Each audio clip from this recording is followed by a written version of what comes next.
Exercise 5.2 का question number 11th। Which term of AP will be 132 more than it's 54th term. इस question में हमें AP given में है, हमें पूछ रहा है कि 54th टर्म में अगर 132 ऐड कर दें तो जो वैल्यू आएगी वह इस एपी की कौन सी टर्म होगी। तो सबसे पहले हमें क्या फाइंड करना है, 54th टर्म। तो 54th टर्म के लिए हमारे पास ए की वैल्यू क्या है, 3, डी क्या आ जाएगा, a2 माइनस a1, तो 15 में से 3 माइनस करेंगे, 15 माइनस 3 तो वैल्यू क्या आ जाएगी 12। डी की वैल्यू हमारी क्या आ गई 12। एन हमारा क्या हो जाएगा 54, क्योंकि हमें फाइंड कौन सी करनी है 54th टर्म। सबसे पहले तो a n equal to a plus n minus 1 into d. A हमारा है 3 प्लस एन हमारा क्या है 54 माइनस 1, डी की वैल्यू क्या है 12। ए प्लस 54 में से 1 माइनस करेंगे तो 53 इंटू 12।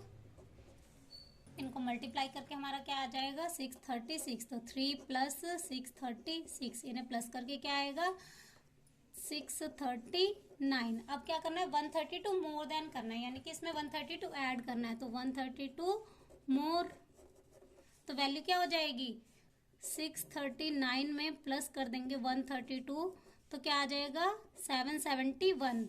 तो ये हमारा क्या हो जाएगा nth टर्म हो जाएगी। हमें फाइंड क्या करना है, n फाइंड करना है, नंबर ऑफ टर्म्स फाइंड करनी है। तो a n equal to a plus n minus 1 into d. A n हमारा क्या हो जाएगा 771 इक्वल टू ए हमारा सेम रहेगा 3 प्लस एन हमें फाइंड करना है माइनस 1 इंटू डी भी सेम रहेगा 12। अब प्लस का 3 इधर आएगा तो माइनस का 3, 771 minus 3 equal to n minus 1 into 12। इस 12 को इधर लेके आएंगे तो ये डिवाइड में हो जाएगा, तो यहाँ पे हमारे पास क्या बच जाएगा एन माइनस 1। अब इसको 12 से डिवाइड करेंगे तो हमारे पास क्या बचेगा 64 इक्वल टू एन माइनस 1। अब माइनस का 1 इधर आएगा तो प्लस का 1, 64 प्लस 1 एन की वैल्यू हमारी क्या आ जाएगी 65। तो ये इस एपी की कौन सी टर्म होगी 65। अब क्वेश्चन नंबर 12 देख लेते हैं।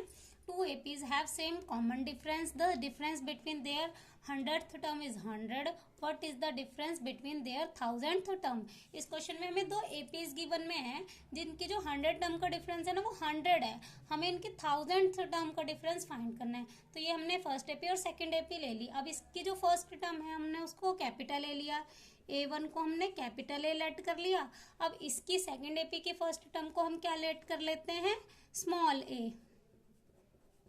अब इसकी जो 100 टर्म है इसको हम कैसे लिख सकते हैं, ए प्लस कैपिटल ए लिखेंगे, ए प्लस 99D। और जो सेकेंड एपी की 100 टर्म है उसको क्या लिख सकते हैं, ए प्लस 99D। इसका फर्स्ट टर्म कैपिटल ए है तो हमने कैपिटल ए लिखे, सेकेंड एपी का जो फर्स्ट टर्म है वो स्मॉल है, यहाँ पे स्मॉल है। अब इनका जो डिफरेंस है, इनकी 100 टर्म का जो डिफरेंस है वो 100 है, तो इनको डिफरेंस में लिखते हैं ए प्लस 99D डिफरेंस ए प्लस 99D। डिफरेंस कितना है इनका 100, तो इक्वल टू 100। अब इनके ब्रैकेट खोल लेते हैं, ये ए प्लस 99D। अब यहाँ पे प्लस का ए तो ये हो जाएगा माइनस का ए, 99 को माइनस से मल्टीप्लाई करेंगे तो माइनस का 99D इक्वल टू 100। प्लस का 99D माइनस का 99D कैंसिल हो जाएगा, तो यहाँ पे हमारे पास क्या बचेगा ए माइनस ए इक्वल टू 100। ये हमारी फर्स्ट टर्म हो गई। अब हमें 1000th टर्म को कैसे लिख सकते हैं, ए प्लस 999D। इनका हमें डिफरेंस फाइंड करना है, तो माइनस ए प्लस 999D। यहाँ पे कैपिटल है क्योंकि ये फर्स्ट एपी की है और यहाँ पे स्मॉल है, ये सेकेंड एपी की टर्म है। इन्हें फाइंड करना है। अब इनके ब्रैकेट खोल लेते हैं, ए प्लस 999D, यहाँ पे ये माइनस का ए, ये माइनस का 999D। अब यहाँ पे 999 से 999 कैंसिल हो जाएगा, माइनस प्लस माइनस, यहाँ पे हमारे पास क्या बच जाएगा, a minus A, capital A और स्मॉल ए। अब ये जो a माइनस ए की वैल्यू हमारी क्या आई थी इक्वेशन 1 में, 100 आई थी, तो ये भी हमारा क्या हो जाएगा 100 from equation 1। Therefore a capital A minus small a किसके इक्वल है, 100 के इक्वल है, इसलिए इसकी वैल्यू भी क्या हो जाएगी 100 हो जाएगी। क्वेश्चन नंबर 13 देख लेते हैं। How many 3 digit numbers are divisible by 7। हमें इसमें फाइंड करना है कि 3 डिजिट के कितने नंबर्स हैं जो 7 से डिवाइड होते हैं। तो 3 डिजिट के नंबर कहाँ से स्टार्ट होते हैं, 100 से स्टार्ट होते हैं और ख़त्म कहाँ पे होते हैं, 999 पे ख़त्म होते हैं। बट ये 7 से डिवाइड नहीं होते। जो फर्स्ट नंबर है 7 से डिवाइड होता है वो कौन सा, 105 7 से डिवाइड होता है। उसके बाद नेक्स्ट है 112, उसके बाद लास्ट नंबर हमारा कौन सा आ जाएगा 994 है जो 7 से डिवाइड होता है। 999 7 से डिवाइड नहीं होता, तो ये हमारी एपी बन गई जिसमें हमारी फर्स्ट टर्म क्या आ गई 105 और कॉमन डिफरेंस क्या हो जाएगा हमारा डी। 112 में से 105 तो 7 ही आएगा, ठीक है। अब हमें फाइंड करनी है number of terms, that means n find करना है। तो जो लास्ट टर्म है वो हमारी क्या होती है एन, तो ए एन हमारा क्या हो जाएगा 994। तो फॉर्मूला लगा लेते हैं, a n equal to a plus n minus 1 into D.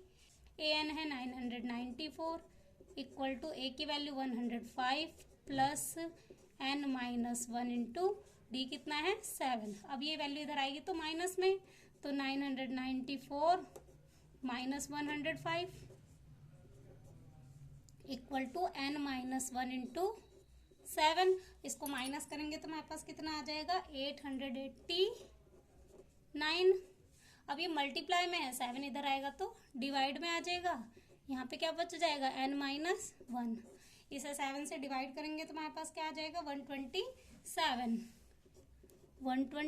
यहाँ पे क्या बच जाएगा n माइनस 1। अब ये माइनस का 1 इधर आएगा तो प्लस का 1, तो 127 प्लस 1 इक्वल टू n। तो n की वैल्यू हमारी क्या आ जाएगी 128, n इक्वल टू 120। तो टोटल कितने नंबर हैं जो 7 से डिवाइड होंगे 128। अब नेक्स्ट क्वेश्चन है, how many multiple of 4 lie between 10 and 250। तो ये भी 13th क्वेश्चन की तरह है। अब मैं पूछ रहा है 10 और 50 के बीच में कितने नंबर्स हैं जो 4 के टेबल में आते हैं। तो फर्स्ट 10 जो है वो 4 के टेबल में नहीं आता। फर्स्ट नंबर कौन सा है 12 है जो 4 के टेबल में आता है। उसके बाद नेक्स्ट है 16। उसी तरह से अब लास्ट 254 के टेबल में नहीं आता। लास्ट कौन सा नंबर है जो 4 के टेबल में आता है 248, ना ही 249 ना 250, ये 4 के टेबल में नहीं आते, तो हम इन्हें नहीं लेंगे। जो लास्ट नंबर है वो 248 है जो 4 के टेबल में आता है। अब हमारी ये एपी बन गई जिसमें हमारा ए क्या हो गया 12 और डी क्या हो जाएगा 4, 16 माइनस 12 4 हो जाएगा। और जो लास्ट टर्म है वो हमारी ए एन है, तो ये 248। हमें फाइंड क्या करना है नंबर ऑफ टर्म्स, तो a n equal to a plus n minus 1 into D.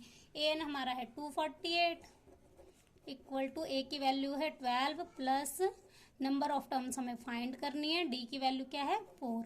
अब प्लस का 12 इधर आएगा तो माइनस का 12, 248 minus 12 equal to n minus 1 into 4। इनको माइनस करेंगे तो हमारे पास क्या बचेगा 236 equal to n minus 1 into 4।